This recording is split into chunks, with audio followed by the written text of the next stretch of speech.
Hello दोस्तों, कैसे हैं आप सब? दोस्तों, आज भक्ति टॉक्स में आपका एक बार फिर से स्वागत है। हमारे चैनल भक्ति टॉक्स में आज आप सुनेंगे वरुथनी एकादशी की व्रत कथा। इस एकादशी का सबसे शुभ और फलदायी माना गया है दोस्तों। मान्यता के अनुसार वरुथनी एकादशी व्रत करने से व्यक्ति के सारे पापों का नाश होता है और उसे सौभाग्य की प्राप्ति होती है दोस्तों।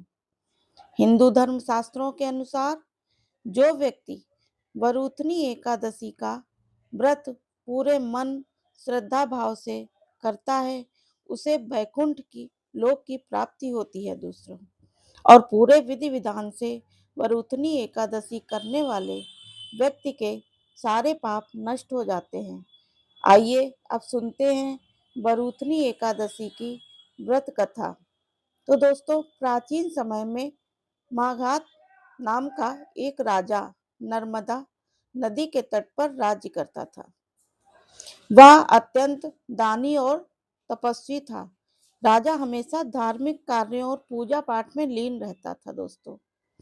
तो जब राजा वन में तपस्या में लीन था, तभी न जाने किस ओर से एक जंगली भालू जो था वो राजा के पैर को चबाने लगा, मतलब चाटने लगा। तनिक भी नहीं घबराया राजा और अपनी तपस्या में लीन रहे। परंतु वो भालू जो था राजा को पैर को मतलब चबाते हुए घसीट कर उसे ले जाने लगा। तब राजा ने तपस्या धर्म का पालन करते हुए बिना क्रोध करते हुए अपनी रक्षा के लिए भगवान विष्णु जो थे उनसे प्रार्थना की। राजा की प्रार्थना जो सुनकर भगवान विष्णु जो थे वो वहां प्रकट हो गए। अब उन्होंने अपने चक्र से उस भालू का जो था वो वध कर दिया और राजा को बचा लिया। राजा के पैर को भालू पहले ही खा चुका था। जब राजा ने अपने पैर की हालत देखी तो उन्हें अत्यंत पीड़ा यानी दर्द हुआ। वह अपने पैर की हालत देखकर बहुत ज्यादा दुखी हो गए। अब उन्हें दुखी देखकर भगवान विष्णु जो थे उन्होंने कहा कि पुत्र, तुम शोक ना करो और मथुरा जाओ और वरुथनी एकादशी का व्रत रखकर बस अवतार की मूर्ति की पूजा करो।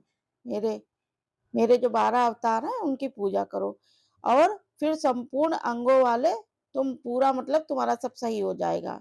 भालू के द्वारा जो तुम्हारा पैर नष्ट हो गया है पूर्व जन्म के दुष्कर्म की सजा थी। विष्णु की आज्ञा मानकर तुरंत जो राजा था राजा घाट मथुरा जाकर पूरे श्रद्धा और लगन से वरुथनी एकादशी का व्रत उन्होंने किया। व्रत के प्रभाव से जो था शीघ्र ही राजा पुनः उनका जो शरीर मतलब अंग था जो बेकार हो गया तो पूरा सुंदर हो गया। यह थी वरुथनी एकादशी की व्रत कथा दोस्तों। तो इस एकादशी के दिन सुबह जल्दी उठकर स्नान आदि करके स्वच्छ वस्त्र धारण करें और इसके बाद विष्णु जी की प्रतिमा को स्नान कराएं और उन्हें साफ सुथरे वस्त्र पहनाएं। प्रतिमा को रखने वाली जो चौकी होती है उस पर लाल कपड़ा बिछाएं, गंगा जल छिड़क कर उसको शुद्ध कर लें और अक्षत विष्णु जी पर दीपक 16 सामग्री से उनकी पूजा करें। भगवान विष्णु को गंध पुष्प तुलसी अर्पित करें। व्रत के दिन भगवान विष्णु का भोग अवश्य लगाएं दोस्तों और रात के समय भगवान विष्णु और देवी लक्ष्मी की पूजा करें। हिंदू मान्यताओं के अनुसार दोस्तों पीपल के पेड़ में भगवान विष्णु का वास होता है। इसलिए वरुथनी एकादशी के दिन पीपल के पेड़ पर जल चढ़ाना बहुत ही शुभ माना जाता है। इस एकादशी के दिन भगवान विष्णु को पीले फल पीले रंग की मिठाई यानी पीले रंग का भोग लगाना बहुत ही शुभ होता है। एकादशी के दिन भगवान विष्णु के साथ माँ लक्ष्मी की पूजा करने से घर में सुख समृद्धि धन का आगमन होता है।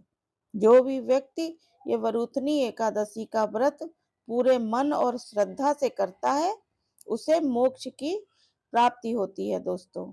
तो यह थी आज की कथा दोस्तों। आपको यह कथा कैसी लगी ज़रूर बताइएगा। अच्छी लगी तो वीडियो को लाइक करिएगा और चैनल को सब्सक्राइब करिएगा। Okay, bye bye.